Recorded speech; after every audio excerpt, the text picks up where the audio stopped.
Gentlemen, I am Gary Griffith Jr., a previous student at the best school in this country, St. Mary's College. I spent 8 eventful and productive years in that school. Yes, 8. I did not want to leave. But I would always give full credit to St. Mary's College for developing me and causing my measured success in my careers. I say careers as I am here today to give you a brief of 3 separate careers, yet somehow they are all so closely aligned to each other. And how? As each is heavily involved in you becoming a patriot of this country and serving our nation. I can promise you that in all the briefs you may be getting regarding career opportunities, these 3 opportunities can be the most exciting, rewarding, adventurous, and fulfilling careers any young man can have. In fact, most of us as preteens would have pretended or thought about being one of these at some time or the other.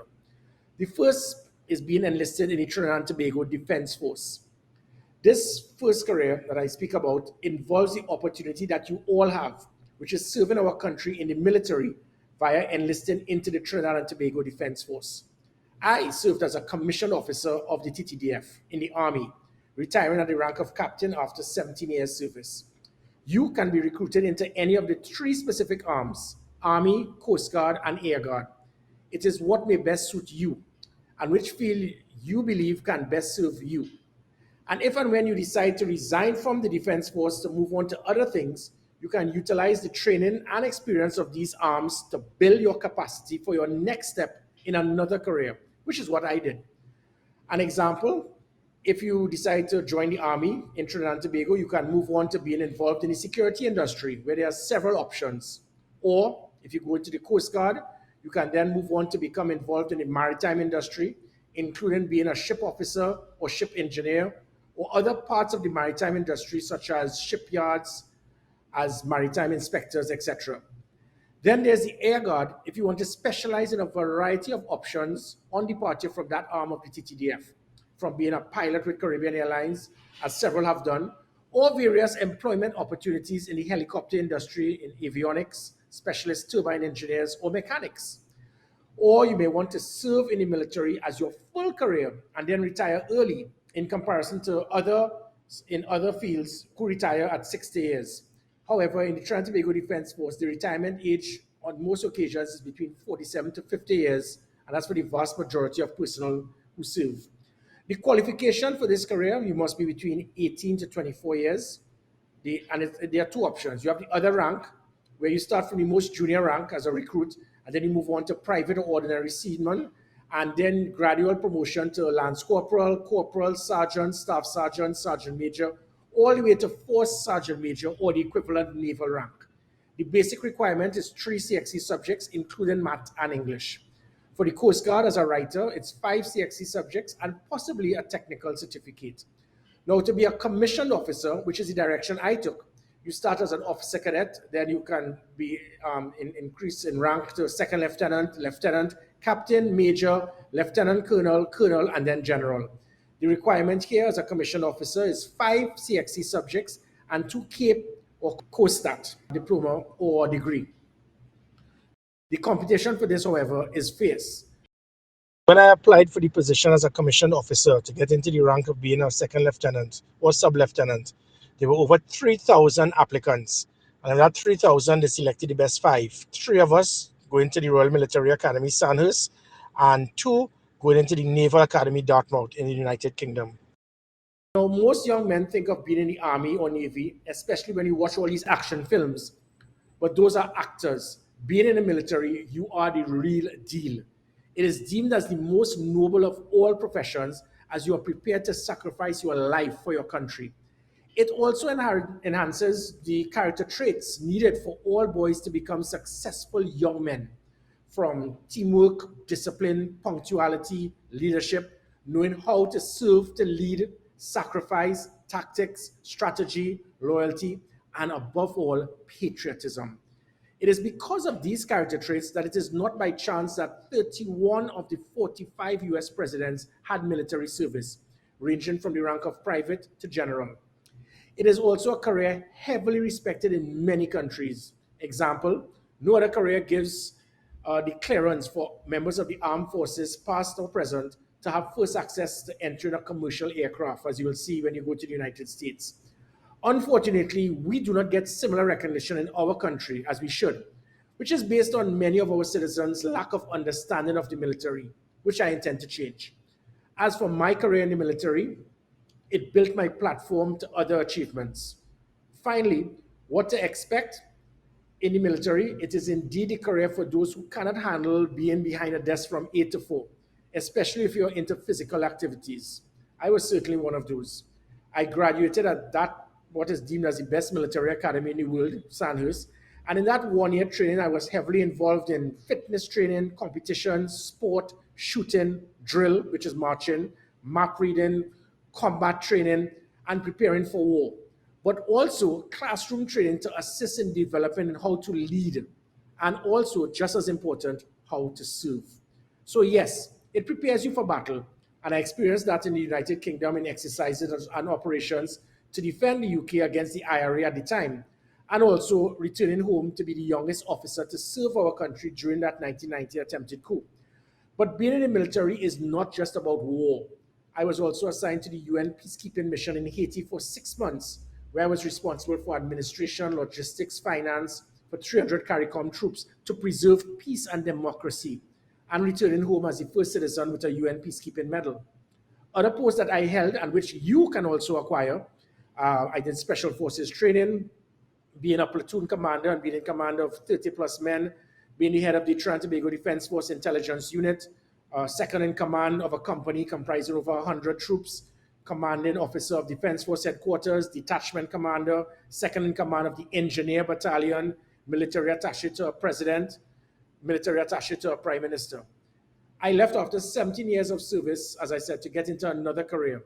But if you decide to make this your career and stay to the end as a commissioned officer, you can reach the highest rank of Chief of Defense Staff. And if you look in the Hall of Fame, in the Centenary Hall, you would see two of those who achieved that in Brigadier Joe Theodore and recently Major General Ralph Brown. Other notable Hall of Famers who served in the armed services are Captain Arthur Cipriani, Colonel Gittins, and Commander Jack Williams. All of these opportunities you can experience. Are you ready? You feel you got what it takes? The choice is yours.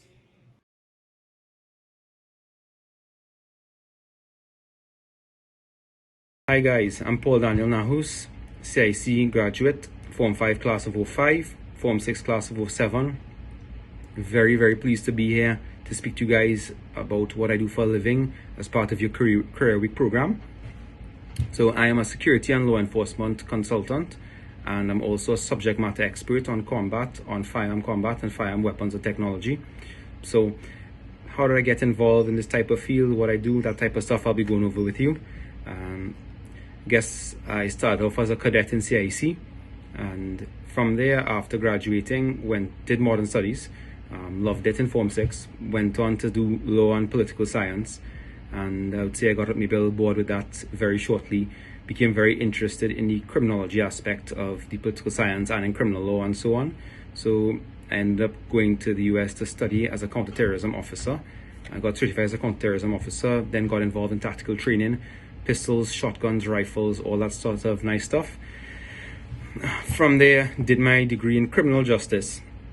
Concentration was in law enforcement, and after that I was just involved in a lot of short programs for critical incident management, human trafficking, this type of stuff, tactical training in between, till I was accepted to be trained as a sniper, and trained as a basic and advanced sniper. Then I went on to be trained as a law enforcement sniper, or as what would be referred to as a SWAT sniper. Completed my SWAT level 3 sniper training in Tennessee, Lebanon Police Department, and it was a good ride, a good time learning all those things, hard training. I also trained with the Israelis as a counterterrorism combat instructor, where I teach programs for hostage rescue, for basically anything to do with terrorist attack, and certified and accredited in the States and in Trinidad and Tobago. Did work with law enforcement agencies, with military agencies, a good bit of private sector in between, to do work as a private security contractor, consultant, and so on. Had a love for the field. Most of my stuff now, I guess, is more administrative, but still do a lot of training with people privately for firearms, and agencies will basically hire me and bring me in to do training with their personnel for combat, for firearms, for all kind of use of new weapon systems, modern weapon systems, updating their procedures, even inspecting and auditing their weaponry. I was the subject matter expert at TTPS for about 2.5 years or so, whereby I audited their weapon systems, I audited the training, and I did a lot of programs, specialized training programs for units. Some I could speak about, some I can't, so I won't get into that.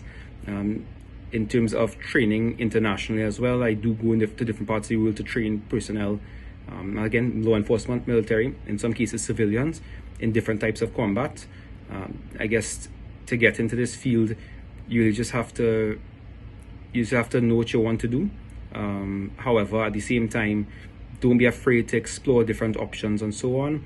I ended up doing my master's in Homeland Security, but the concentration was actually a chaplaincy degree, and my concentration was in Homeland Security. And I'm currently awaiting my doctorate now as a doctorate of management, in security management. And that's kind of where I am these days, just doing a lot of work for security companies mainly. And I also have found a passion in competitive shooting, where I'm a nationally ranked competitive shooter, and planning to go abroad very soon to do that and represent the country. All these things are, nice and exciting stuff, but at the end of the day, I did go around the world. I did go to different parts to train people and so on. But I really do credit everything in terms of my career path. I found my own career path. However, I do credit everything as having started in CIC. In that my best memories, probably given everything I've done, my best memories I think were in St. Mary's College, with my classmates, with some of the teachers. I gave a little bit of trouble in between, depending on who the principal is now, they will tell you that. But it was a great time, and it was a great place to give me a proper foundation. And I would say that I have no regrets in anything I've done, and I really credit where I am today because of St. Mary's College, because of the legacy, the students there, my colleagues, and the staff that are really hardworking and that are always trying to find the best way for you guys to advance in your career. CIC guys are known for being very versatile in life, and I think I am a testament to that. So guys, really a pleasure being able to speak with you about this and be part of this career week.